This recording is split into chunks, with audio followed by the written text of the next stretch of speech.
En su afán por rellenar horas de televisión, expertos, psicólogos e incluso las propias familias han desfilado por los platos televisivos ofreciendo más información de la necesaria. Jamás te he intentado atropellar, jamás te he intentado atropellar, porque te jamás te ha manipular de pegado. esa manera, Papá, no es que no me ha pegado, si te ha pegado hasta a ti. Sí. Estamos sufriendo una crisis mediática del todo, ¿vale? ¿Hasta dónde se puede llegar dando información? Ha confesado su crimen. Ana Julia se ha venido abajo y ha dicho que se enfadó con el niño, con Gabriel, le dio un mal golpe y luego lo estranguló. La presión por la exclusiva ha llegado a convertirse en un hándicap de los medios españoles. ¿Hay perdón para los malvados? El presupuesto para el perdón es que haya arrepentimiento. Preguntamos a futuros periodistas qué opinan sobre el tratamiento de los temas mediáticos más sensibles en el panorama de nuestro país. Sensacionalista. A ver, al final es un tema que da mucho juego para vender portadas, para vender programas, para vender editoriales, como quieras llamar. Y al final, como el caso de Julen, como el caso de Gabriel, como el caso de este tipo de cosas que son morbosas para la población. Entonces, al final, la gente, los periodistas en este caso, los medios de comunicación, lo que buscan es tener audiencia. Y cuanto mayor morbo, más audiencia.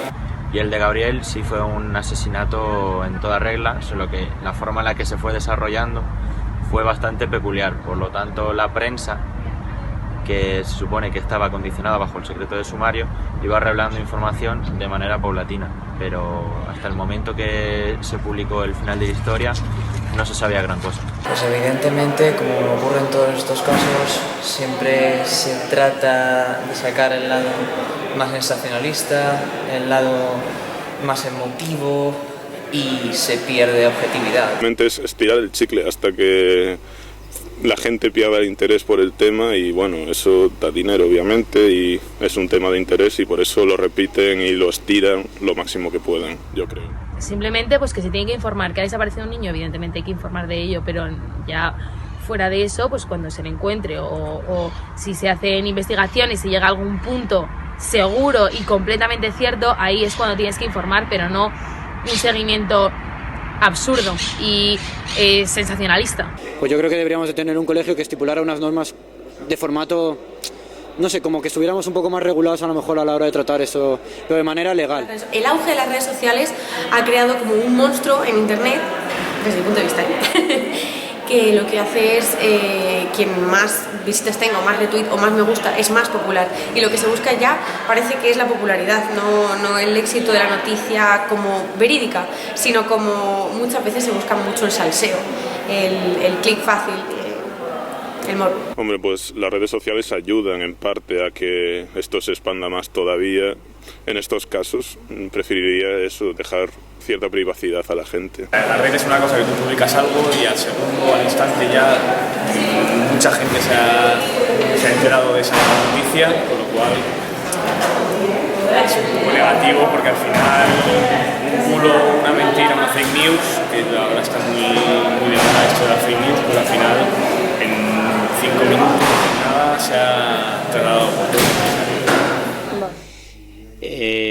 Es obvio que los medios de comunicación tenemos una responsabilidad social con la sociedad. No somos cualquier otra profesión. Tenemos un componente de explicar los hechos, de participar en la comprensión de las cosas que ocurren alrededor. Entonces, la opinión publicada tiene mucha importancia, ¿no? De hecho, en cuestiones políticas o sociales, a veces generamos también un poco de ruido en vez de contribuir a calmar o a contribuir a sosegar, ¿no?, los ánimos en una sociedad, pues también por la línea editorial que tienen los medios participa un poco de esa desinformación.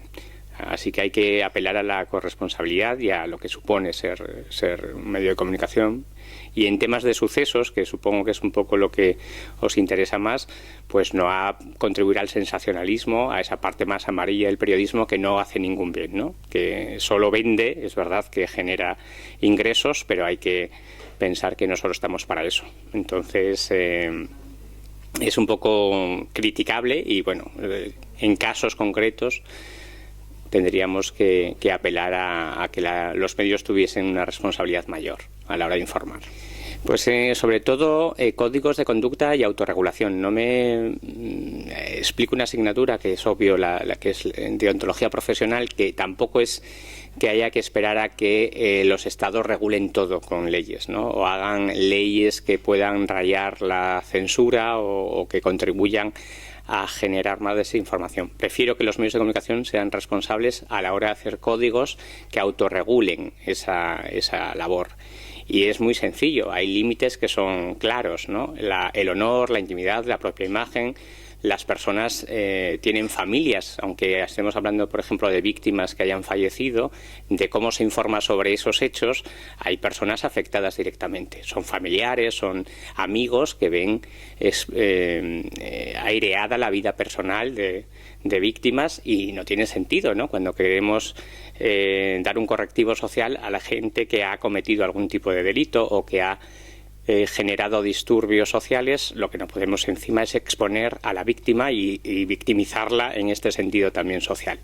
Por tanto, apelo un poco eso, a códigos de conducta, autorregulación, a que los propios medios tomen conciencia de cuál es el papel, que por tener más ingresos por publicidad no puede ser, al fin y al cabo, que queden expuestos datos y vidas sin ningún tipo de escrúpulos, como la repercusión social que tiene que alguien mate a una criatura, a un menor de edad, y cómo se ha seguido el juicio dando datos que eran totalmente innecesarios. Había una condena de papel y una condena mediática previa a la del juicio, es decir, en eso no lo estamos haciendo bien y contribuimos a crear una sociedad bastante más vengativa y que espolea el morbo y las ganas de conocer cosas que son irrelevantes para juzgar el caso.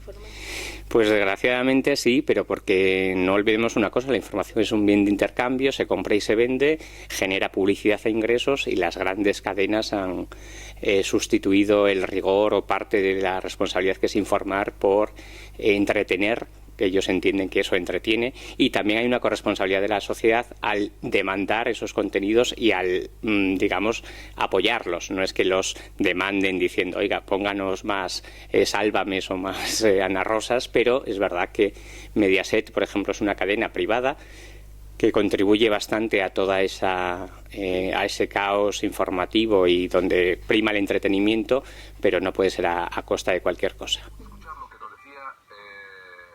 Madre que parece que no está de acuerdo con lo que aquí se dice en este programa, ni con la forma de tocarlo que tenemos. Escuchen ustedes lo que decía esa mujer sobre nosotros. Pero yo quiero que sepa toda España que yo no estoy conforme en lo que se está haciendo en el programa de Pepe Navarro. Esto que se está sacando de las niñas, de todo lo que les hicieron, eso para mí me está costando mucho. Yo sé que usted es una periodista como Dios manda, pero ese Pepe Navarro no tiene escrúpulos, y el que ha llevado el sumario es lo mismo que él. Eso es una sinvergüencería, eso es no tener corazón. Pues quiero pensar que sí, al final en una empresa periodística tiene que primar sobre todo los hechos, la actualidad que se conoce, la recopilación de noticias y tratarlo de una forma adecuada. Es verdad que muchas veces, sobre todo en el medio televisivo, se tiende a hacer cosas diferentes, pero yo creo que también es una cuestión de los medios que tenemos y la disponibilidad de hacer muchas cosas diferentes.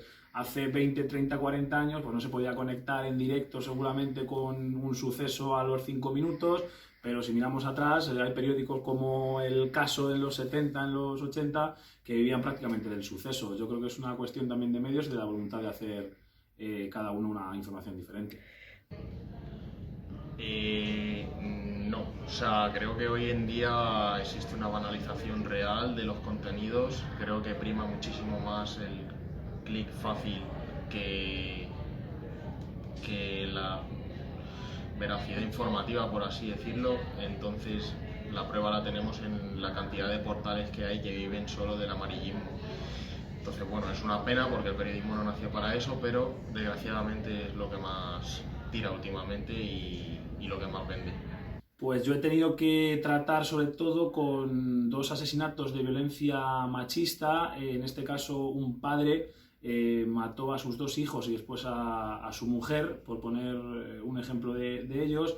y básicamente lo que hicimos ahí fue no adelantarnos en la sucesión de acontecimientos, ir contando lo que sabíamos y no entrar mucho en situaciones, digamos, morbosas, escabrosas. La noticia es que han muerto 3 personas y no en qué estado estaba el cuerpo, ni cómo lo había hecho y cómo presentaba diferentes situaciones. Lo importante es contar lo que uno sabe, no querer ser el primero, sino ser el que mejor lo cuenta y el que más datos puede aportar, y desde luego con todo el respeto para las familias. Sí, he tenido que tratar, me acuerdo por ejemplo del caso de Blanca Fernández Ochoa, la alpinista que falleció hace creo que un par de meses o así.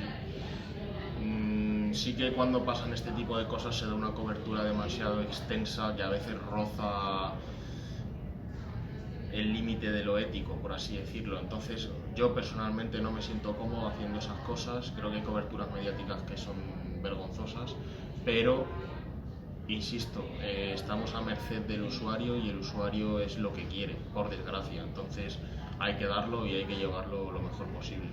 Bueno, un poco en la línea de antes. Siempre la Ley de Protección de Datos nos hace un poco guiarnos, más si son menores de edad, y a partir de ahí, insisto, estar muy pendiente en las situaciones, en los hechos, y no tanto en el nombre o en algún tipo de esa circunstancia, y siempre protegiendo a las familias y en este caso a los menores. Sí, siempre en el periódico, aquí en La Razón, mínimo se pixela la cara siempre, y hasta donde yo sé, cuando se trata de un reportaje o información que tiene nombres y apellidos, se pregunta a los padres si autorizan o no el que los niños participen. Yo creo que al final es a lo que decía en la primera pregunta. El espectáculo viene porque hay muchos más medios. Ahora mismo con un teléfono móvil, con un aparatito que te conecta vía satélite en cualquier momento, en cualquier lugar del mundo, se pueden hacer muchas más cosas y estar en directo en el momento. Depende del tratamiento de cada medio. Desde luego en la radio, que según todos los estudios, el último del CIS es el medio más fiable para informarse o por el que se informan los españoles, pues el tratamiento sí es distinto a lo que vemos cada mañana en una televisión. Al final, si la televisión hace eso, es porque el público lo sigue. Si el público no lo viese y buscase otro tipo de información, pues la harían diferente. Yo creo que al final es una cuestión de responsabilidad y de saber hasta qué límites se pueden llegar. Muy bien. Sí, totalmente. O sea, creo que sí. La prueba la tenemos mismamente en programas como el programa de Ana Rosa. Este programa de Telecinco, cuando estaba sucediendo lo de Julen, tenía allí una cámara 24 horas que reproducía constantemente lo que estaba sucediendo. Yo creo que es un poco innecesario y, como he dicho al principio, es una manera de banalizar la información, el contenido y nuestra profesión. Pero, vuelvo a decir, la morbosidad, lo escabroso es lo que le gusta a la gente y parece que es lo que vende. Entonces, pues a veces hay que ceñirse y aguantar. Pues le había prometido a Fernando que haríamos una gran fiesta cuando ellas aparecieran. Pero no podemos hacer una gran fiesta.